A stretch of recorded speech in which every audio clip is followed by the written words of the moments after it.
예, 안녕하십니까. 이 시간에는 교정복지론 제11장 교정복지의 실천 이론에 대해서 공부하도록 하겠습니다. 그 이론이라는 것은 그 어떤 그 세상을 바라보는 안경과 같은 거거든요. 이론은 수많은 어떤 그 전문 그 경험을 통해서 현상을 인과론적으로 설명하는 틀이다. 안경. 그래서 어떤 이론을 가지고 세상을 보느냐에 따라서 그 세상이 달리 보이겠죠. 그래서 우리는 세상을 그 지각하는 데 있어서 여러 가지 방법으로 탑다운 방식과 버튼업 방식으로 세상을 지각합니다. 탑다운 방식이라는 것은 위에서부터 내려오는 방식이고 버튼업이라는 것은 밑에서부터 올라가는 방식인데요.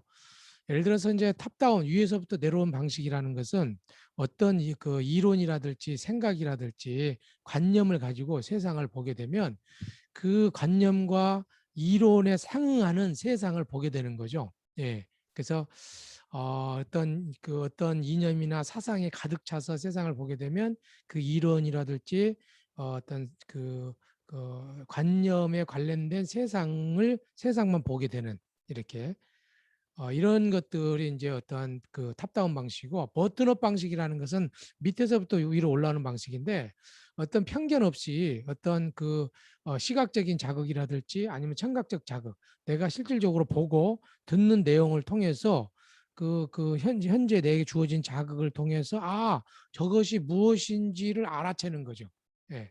주어지는 어떤 자극으로부터 그것이 무엇인지를 알아채요. 그래서 세상을 인식하는 방법은 이렇게 그래서 어떤 믿음이라든지 신념, 어떤 이론, 그 이론도 하나의 믿음과 신념이거든요. 이런 걸 통해서 내가 보고 싶은 어떤 부분을 보게 되기도 하고 또 내가 실질적인 관찰을 통해서 하다 보니까 그거 무엇인지 알게 되는 거거든요. 이렇게. 그래서 이제 근데 인식이라는 것은 이렇게 내가 어떤 현상에 대해서 보고 있는 어떤 관념과 어떤 세상이 주는 어떤 자극 간의 어느 지점에서 이렇게 만나게 돼요. 만나게 된다. 자, 그런데 우리가 그 전문가는 나름대로 세상을 바라보는 좀 좋은 틀을 가지고 클라이언트를 접근을 해야 된다. 특별히 이제 교정복지를 하고 있는 사람들 입장에서는 오늘 이 베이모 교수님이 제시하고자 하는 세 가지 것은 뭐냐면 세상을 바라볼 때 심리사회적으로 좀 보자. 그 사람이 그 내적인 어떤 심리적인 상태, 어떤 그런 상태와 또 환경적인 측면 이게 같이 어울려져 있기 때문에 세상을 바라볼 때 사이코 소셜 어프로치로 그 사람을 보자 이렇게 보는 관점이 있고 또 한 관점으로는 인간이 세상을 바라볼 때 그가 어떤 인지와 행동 그러니까 그가 인지 행동적 접근으로 그사가 똑같은 세상을 보더라도 어떤 인지 구조 또 그가 행동하고자 하는 어떤 행동을 했을 때 어떤 보상이라든지 또 어떤 처벌이라든지 그거에 따라서 인간이 달라진다. 그러니까 그 사람의 인지와 주변의 어떤 보상과 처벌에 따라서 달라지기 때문에 잘못된 인지는 고치고 그 다음에 어떤 처벌이라든지 보상을 줄 때 그 사람이 올바른 행동을 가르칠 것인가 이렇게 보는 관점이 인지행동적 관점이에요. 세 번째로는 좀 강점 지향적 인파워먼트 관점이다. 인파워먼트라는 것은 파워를 그러니까 힘을 실어주는 거죠. 인파워먼트 한다. 우리가 관심을 갖는 클라이언트들에게 어떻게 힘을 실어줘서 그가 삶의 주체로 나아가게 할 것인가. 교육이라든지 사회복지 교육도 우리가 어떤 초중고의 교육도 그렇고 그 사회복지 교육의 핵심은 사람이 스스로 자기 삶에 자기 결정권을 가지도록 해주는 것이 목적이에요. 궁극적으로 목적이에요.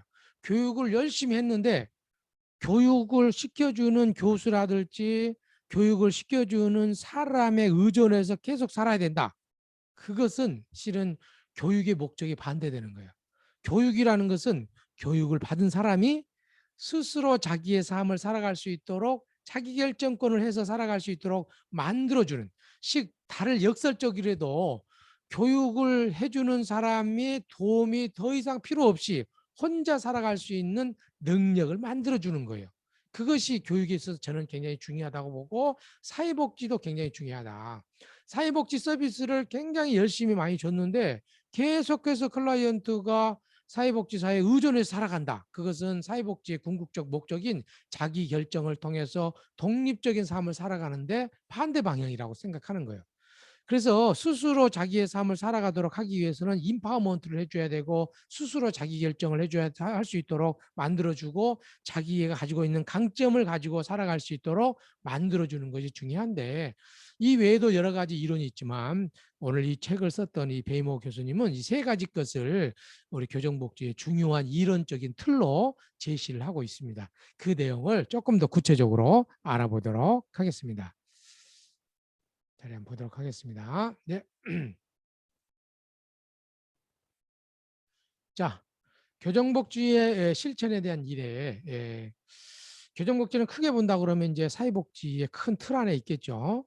틀 안에 있는데 이 교정복지적인 측면에서 잠깐만요. 제가 이거 한번 보겠습니다. 교정복지라는 큰 틀 안에서 아니 사회복지라는 큰 틀 안에서 이야기를 하는 거잖아요. 그래 사회복지 실천 속에 부분이에요. 교정복지, 아동복지, 청소년복지, 장애인복지, 다문화복지, 뭐 공공복지 여러 가지 분야가 있는데 이 사회복지 실천에 대한 정의는 학자에 따라 다양하게 정의되어 있고 간결하게 정의하기가 쉽지 않다. 미국 사회복지사협회의 사회복지 실천 보면 인간과 사회 환경과의 불균형, 그렇죠. 인간과 사회 환경 간의 불균형과 부조화로 인해서 나타나는 개인이나 집단의 문제를 해결하거나 최소화하는 일이며 인간과 환경과의 상호작용에서 발생하는 잠재적 문제를 확인하여 사전의 불균형 상태를 예방하고 개인, 집단, 지역사회 잠재력을 찾아 강화시키는 것을 목적으로 한다. 사회복지 실천 또는 사회복지 개념은 딱 부러지게 이야기할 수 없다. 왜 그러냐면 아니 뭐 지금까지 100여 년 동안 역사가 있으면서 사회복지 실천이나 사회복지 개념을 정의를 정확하게 할 수 없다는 게 말이 되느냐? 이렇게 생각할 수 있죠. 이렇게 생각해 볼 수 있어요. 우리가 50년대의 사회복지는 쌀 한 가마니만 있으면 행복했어요. 그런데 2010년대에 우리가 11년 이 시대에 쌀 한 가마니를 독거노인한테나 아니면 어려운 사람한 장애인에게 줬는데 이 사람이 한 달 동안 싱글벙글 다닌다. 그런 문제가 있는 거예요. 이제 실은 복지의 욕구가 시대에 따라서 변했어요. 1950년대 6.25 이후에 정말 먹고 살려 없을 때는 쌀 한 가마니라면요 너무너무 행복한 거지만 지금 시대에는 먹고 사는 문제, 즉 생리적인 욕구 그 하나만 가지고는 인간은 행복할 수가 없어요. 그 외에 안전의 욕구, 소속과 사랑의 욕구, 여행도 가야 되고 또 집도 있어야 되고 좋은 차도 있어야 되고 상대적인 욕구가 생긴 거죠. 그래서 시대에 따라서 또는 그 사회복지를 하고 있는 국가에 따라서 사회복지의 방향이나 틀이 달라지고 있다 보니까 이걸 한마디로 할 수가 없는 거죠. 없는 거죠. 그러나 이제 오랜 세월 동안 정리를 해 보니까 인간과 사회 환경 간의 불균형, 부조화, 그래서 그또 나타나는 개인이나 집단의 문제, 적응의 문제 이런 것을 최소화하는 일이고 인간과 환경 간의 이 상호작용에서 개인과 가족, 개인과 집단, 개인과 어떤 조직, 개인과 이 지역사회 안에서 생기는 상호작용에서 발생하는 여러 문제와 불균형의 문제를 그 개인이 또는 집단이 지역사회가 가지고 있는 어떤 잠재력을 찾아가지고 강점을 찾아가지고 그 문제를 해결하도록 하는 것이다. 그러니까 어떤 면에서는 문제를 해결해 줘 버리는 것이 아니고 그가 가지고 있는 문제를 개인과 집단, 그가 소속한 개인과 집단과 지역사회의 강점을 찾아가지고 그 강점으로 그 문제를 해결할 수 있도록 어시스트하는 거죠. 지원하는 거지 해결해 주는 것이 아니다는 거. 예. 그 가지고 있는 강점, 그 가지고 있는 그 개인이나 집단, 지역사회 가지고 있는 강점, 장점을 찾아서 그 개인이나 집단, 지역사회가 안고 있는 문제를 해결할 수 있도록 지원해 주는 것, 그것이 크게 본다 그러면 사회복지에서 중요하게 다루고 있는 내용이다 이렇게 보는 거죠. 또 미국 사회복지교육협의회의 사회복지 실천을 바라보면 개인이나 가족, 집단, 조직, 지역사회가 목적을 달성하고 고통을 예, 고통을 완화하며 자원을 활용할 수 있도록 도움으로써 이들의 사회적 기능을 촉진하고 회복하고 유지하고 향상시키는 것이다. 개인이나 가족, 집단, 조직, 지역사회가 목적을 달성하고 고통을 완화하며 자원을 활용할 수 있도록 도움으로써 이들의 사회적 기능을 촉진, 회복, 유지, 향상시키는 것이다. 사회복지는 클라이언트가 우리가 돕는 사람이 개인만 있는 건 아니에요. 하나의 가족을 돕기도 하고 집단을 돕기도 하고 조직을 돕기도 하고 또 그 하나의 지역사회 돕기도 해요. 지역사회를 돕는다는 건 예를 들어서 지역사회 종합사회복지가 하는 것 같은 경우는요. 지역의 저소득층 지역 전체를 하나의 클라이언트로 보고 그 지역사회의 구성원들을 잘 돕도록 해요. 또 어떤 경우에는 어떤 조직 자체가 굉장히 힘들어 가지고 예를 들어서 뭐 일반 어떤 학교라든지 내지는 어떤 그 기업체 같은 경우나 사업체 같은 경우도요. 거기에 기업체가 굉장히 힘들어지고 어려워지면 많은 실업자가 나오잖아요. 그러면 그 기업이 잘 살 수 있도록 만들어 줘야 돼요. 집단이 여기다. 제가 지금 하고 있는 그 학교 폭력, 그러니까 학교 그러니까 관계가 힘들어하는 학교 폭력 같은 경우에는 학급 안에서 굉장히 조금 더 공격적이고 서로 신뢰하지 못하고 서로 존중하지 못하는 학급이 있었을 때 학교 폭력이 터지는 가능성이 있거든요. 그럴 경우에는 이 집단이라든지 이 집단을 저희가 클라이언트로 봐요. 그래서 제가 일주일에 한두 번 정도는 초나 초등학교나 중학교에 학급이 어려운 것 같은 학급이 좀 신뢰롭고 존중이 될 수 있도록 학급을 지원하는 어떤 집단 활동 프로그램을 가요. 이렇게. 또 개인은 당연히 그거. 그러니까 개인이라든지 가족, 그 가족 어려운 가족들 실은 어떤 가족의 개인의 문제는요 가족의 문제예요. 집단의 문제는요 가족 안에서 지지하고 격려하고 수용되지 못한 아이들이 집단이나 조직이나 지역사회에서 어려움이 생겨요. 연계가 돼 있는 거거든요. 이렇게 이런 사람들이 각각이 가족이나 집단이나 조직 그 각각의 어떤 목적이 있는데 그 목적을 달성하고 그다음에 그 안에서 어떤 어려움들의 뭐 어려움이 있을 때 그 고통을 완화하고 또 가족, 개인, 집단, 지역사회 가지고 있는 자원을 잘 활용해서 각각의 가족의 기능, 집단의 기능, 조직의 기능, 지역사회 기능이 잘 촉진하고 그다음에 문제가 있었다고 하면 회복하고 그 좋은 측면은 유지하고 상상할 수 있도록 돕는 것이다. 이것이 바로 사회복지 실천이다.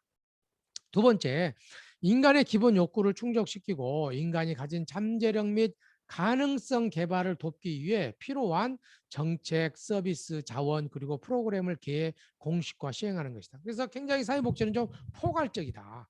인간의 기본적인 욕구, 아까 개인이 또는 가족 안에서 개인들, 집단에서 욕구, 지역사회 욕구, 지역사회에서의 이 욕구를 충족시키기 위해서 인간이 가진 잠재력 및 가능성을 개발하기 위해서 이한 사회 정책이나 서비스나 자원이나 프로그램 이런 것들을 모두를 통과한다. 그러니까 우리가 이제 사회복지 상담 같은 경우에는 심리 상담은 개인이 만나서 하는 거지만 인간의 욕구를 충족하고 또 인간이 어떤 자아 실현을 할 수 있도록 만들기 위한 여러 가지 정책부터 시작해서 서비스라든지 프로그램까지 이런 모든 것을 포괄하는 것이 바로 사회복지다. 그러니까 사회복지는요. 개인 대 개인이 만나서 깊이 있는 심리치료 활동도 하지만 어떤 프로그램도 행정도 잘해야 되고 또 좋은 정책이 만들어질 수 있도록 정책도 만드는 그래서 좀 미시적으로 클라이언트를 돕는 거 또는 중범위적으로 뭔가 행정이나 정책도 잘하고 또 클라이언트에게 도움이 될 수 있는 어떤 정책을 만드는지 거시적인 사회복지 실천까지를 포함하고 있어요. 굉장히 포괄적인 거죠. 사회복지는. 그래서 너무 미시적으로 빠져도 안 되고 너무 거시적으로 빠져도 안 돼. 다 미시적이면서 거시적인 걸 생각하면서 내가 만난 클라이언트를 미시적이면서 거시적으로 도우려고 하는 이러한 포괄적, 통합적 마인드를 가져야 된다. 셋째, 공공에 처한 집단에게 힘을 실어주고 사회적, 경제적 정의를 실현하기 위해 조직 행정적 옹호와 사회 정치적 운동을 통해 정책 서비스 자원 프로그램을 추구하는 활동이다. 공공에 처한 집단들 그래서 사회복지는요 약한 쪽을 편들어야 돼요. 장애인이라든지 또는 다문화이라든지 또는 노인이라든지 또는 정신장애라든지 이렇게 힘들어하는 집단에 힘을 실어주고 약한 쪽을 편을 들어주고 그들의 사회 경제적 정의를 실현해준다. 그래서 정의라는 건 뭐예요? 정의라는 것은 여러 가지 정의가 있지만 정의는 있지만 우리가 어떤 그 경제적 정의다. 모든 그 경제적 정의라는 사회 경제적 정의 정의롭게 어떤 예를 들어서 먹고 사는 문제라든지 또 사회에서 어떤 그 취업하는 문제에 있어서 또 정의롭게 어떤 약한 사람들도 더불어서 살아갈 수 있도록 해주는 그것을 위한 조직적, 행정적 옹호라는 건 뭐예요? 옹호라는 것은 지지 시원해 준다는 거거든요.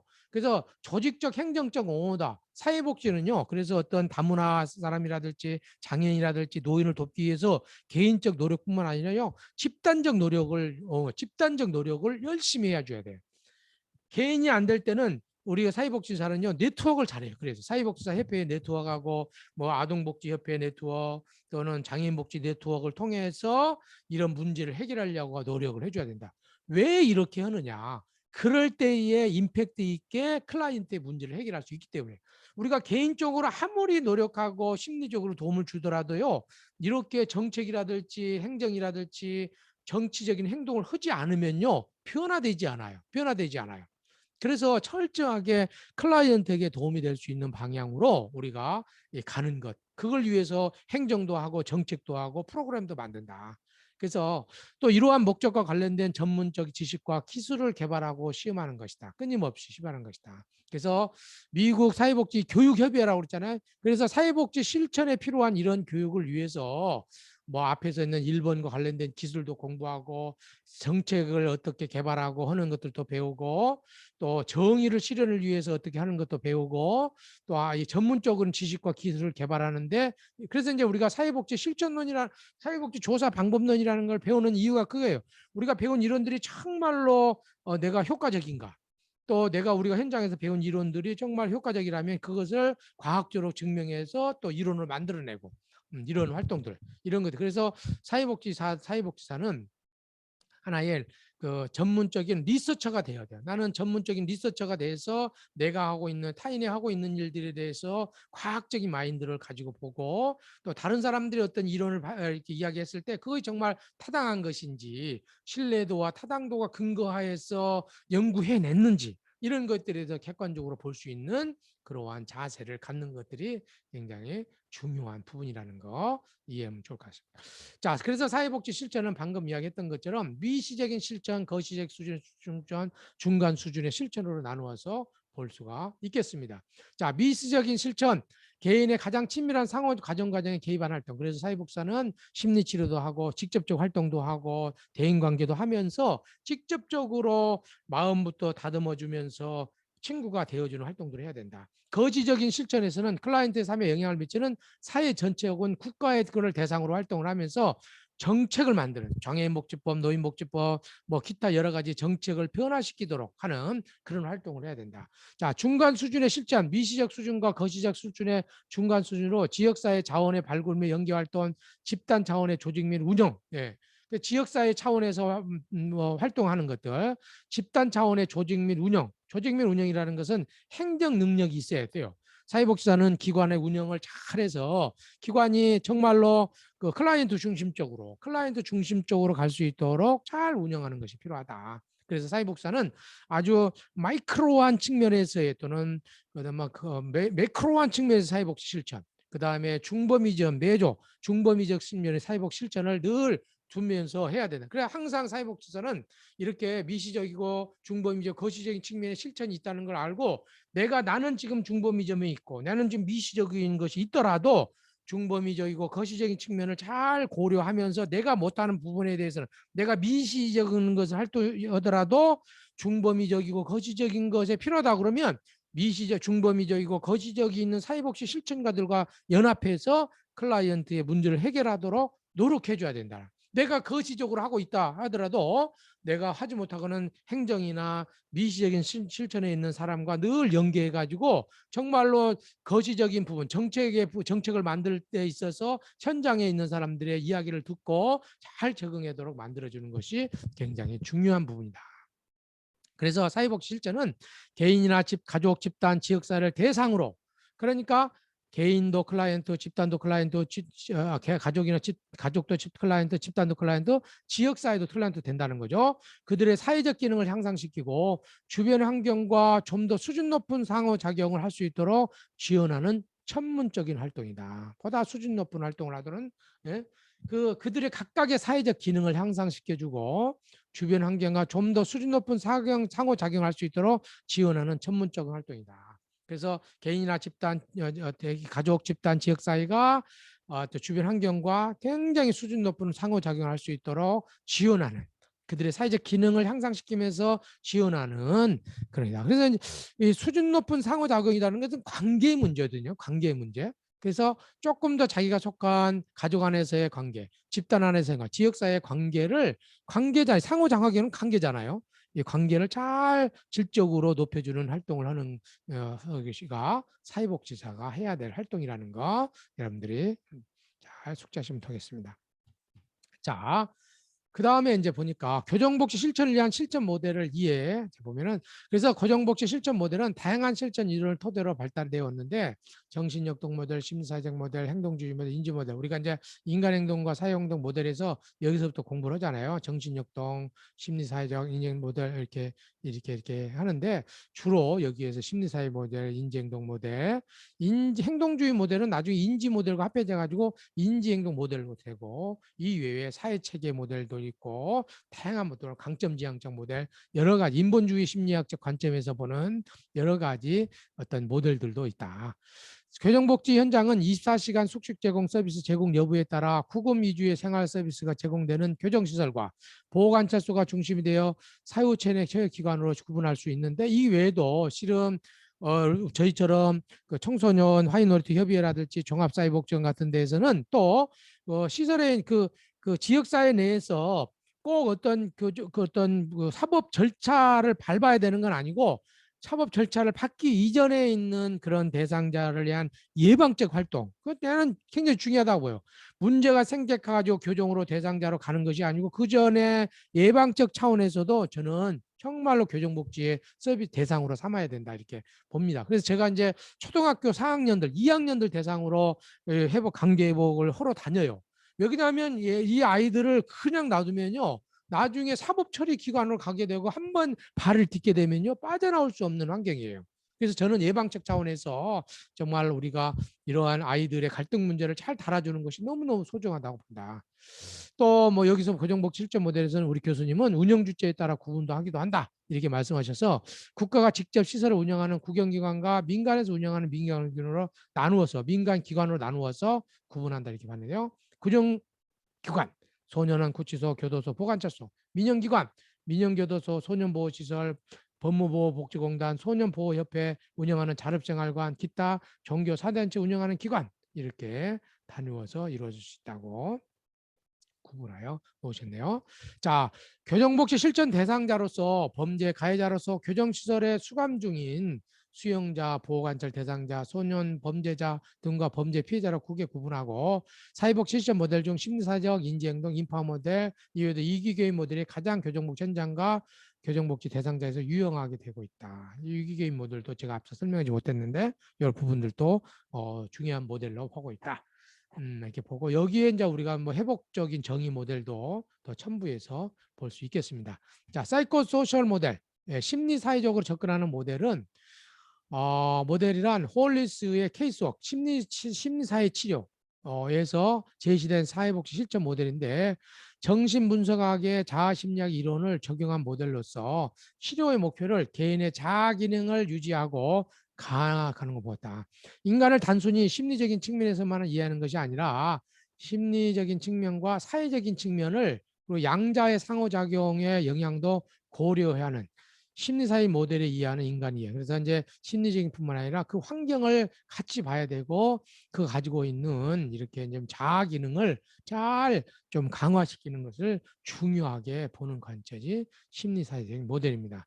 심리사회 모델의 주요 개념을 보면 뭐 여러 가지 모델이 설명을 하고 있는데 자 환기라는 개념은 클라이언트의 공격적 적대적 감정을 제대로 표출하지 못하고 억압하게 되면 클라이언트의 사고와 행동에 부정적인 영향을 줄 수 있기 때문에 클라이언트의 감정을 정화시킬 수 있는 과정을 말한다. 그래서 사회복지사가 의도적인 감정 표현을 통해서 클라이언트가 가지고 있는 어떤 분노 감정이라든지 부정적 감정을 표현할 수 있도록 해줘야 된다.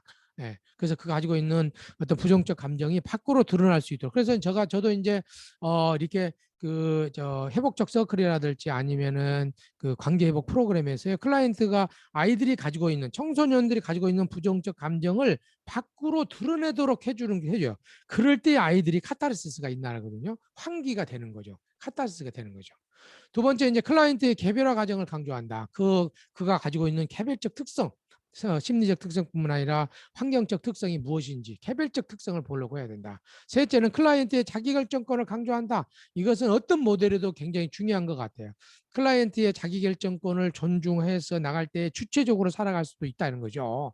이것이 하나의 한 민주 시민으로서 살아가는데 주체적으로 자기 삶을 살아갈 수 있도록, 그것도 사회 적응해서 잘 살아갈 수 있도록 한다는 거, 이것은 굉장히 중요한 측면이 있다는 거.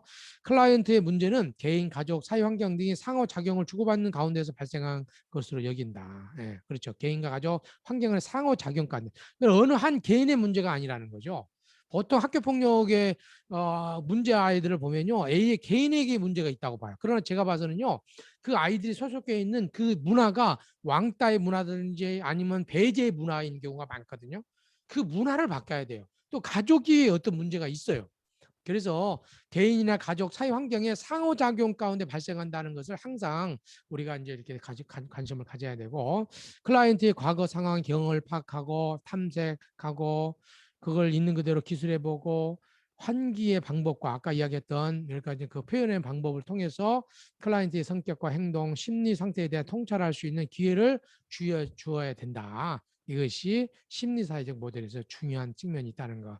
그래서 의도적으로 감정을 표현하고 있는 그거의 그 개별적 특성을 보고 개인과 가족 상호작용에서 어떻게 그가 문제가 생겼는지, 그 클라이언트의 과거부터 시작해서 그 어떤 쭉 해서 탐색해보고 기술해보고 또 그 가운데에서 그가 표현해보도록 하면서 그의 성격과 행동과 또 심리 상태 이런 것들을 클라이언트와 같이 통찰해 보도록 해주는 것이 심리사회 모델에서 중요하게 보는 관점이라는 거 한번.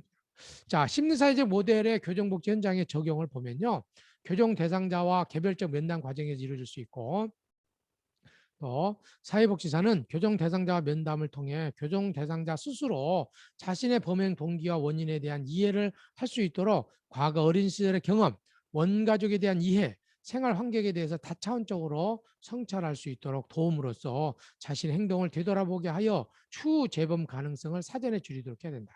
중요한 것은 우리가 질문을 통해서 스스로 자기의 환경을 뒤돌아보면서 자기가 스스로 이해하고 깨달을 수 있도록 어떤 우리는 질문을 통해서 클라이언트가 자기의 삶을 뒤돌아볼 수 있도록 해줘야 된다. 그래서 자신의 어떤 행동들이 현재 성격이나 어떤 환경에서 어떤 상호작용에서 의해서 발생했는지를 상담 과정을 통해서 깨닫도록 만들어주는 거죠. 범죄 피해자의 경우도 범죄 발생으로 나타나는 감정적 혼란 상태를 억압하기보다는 사회복지사와 면담을 통해 표현할 수 있게 하는 것이 범죄 피해자의 회복에 유용할 수 있다. 그래서 그러니까 그 감정적인 것을 억압하기보다는 맨날 표현하도록 해주는데, 그러니까 표현이 분노 감정을 잘 표현하도록 해주는 거, 받아주는 것이 그 회복에 굉장히 도움이 된다는 거. 사회복지사는 교정 대상자가 범법자라는 낙인에서 벗어나 있는 그대로의 대상자를 수용함으로써 대상자 스스로 자신의 삶을 변할 수 있다는 능력이 있음을 발견하게 된다. 이게 굉장히 중요한 거예요. 사회복지사가 있는 그대로 클라이언트를 수용하고 받아주는 그 경험을 통해서 클라이언트도 자기 자신을 받아주게 되는 거거든요. 그래서 실은 굉장히 사회복지사의 행동이 클라이언트가 모델로 삼아요. 아, 클라이언트가 이런 상황 속에서도 나를 있는 그대로 받아주고 수용하는구나. 그래서 우리가 만나는 개인이든 집단이든 우리의 행동과 말은 클라이언트에게 하나의 모델이 된다고 늘 생각하고 비심판적으로 있는 그대로 받아주고 수용하고 의도적으로 감정을 표현해주고 한다든지 이런 어떤 행동들이 굉장히 클라이언트가 자기 자신을 수용하는 데 굉장히 중요하다는 것을 우리가 조금 이해할 필요가 있겠습니다. 또 면담 과정에서 자기 스스로 결정할 수 있도록 배려가 이루어지고 주변의 다양한 자원들을 활용할 수 있도록 협력 과정을 경험할 수 있도록 해야 된다. 자기 스스로 결정할 수 있도록 해야 된다.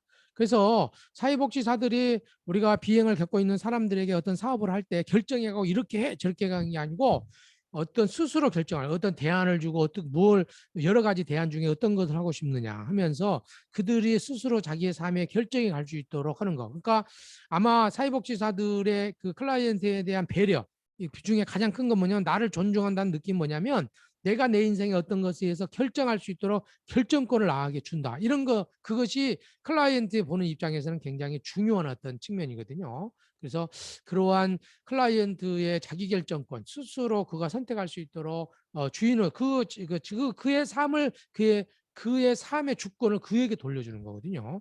돌려줘서 스스로 결정할 수 있도록 만든다는 것이 굉장히 중요한 것이다 하는 것을 여러분들이 조금 더 숙지하고 삶 속에서 선택해 가면 좋을 것 같습니다. 예, 이렇게 1교시는 이 정도 하고 우리가 이제 인지행동 모델은 두 번째 시간에 공부를 해보도록 하겠습니다. 예, 여기서 잠깐 마치도록 하겠습니다. 1교시 여기서 마치도록 하겠습니다. 감사합니다.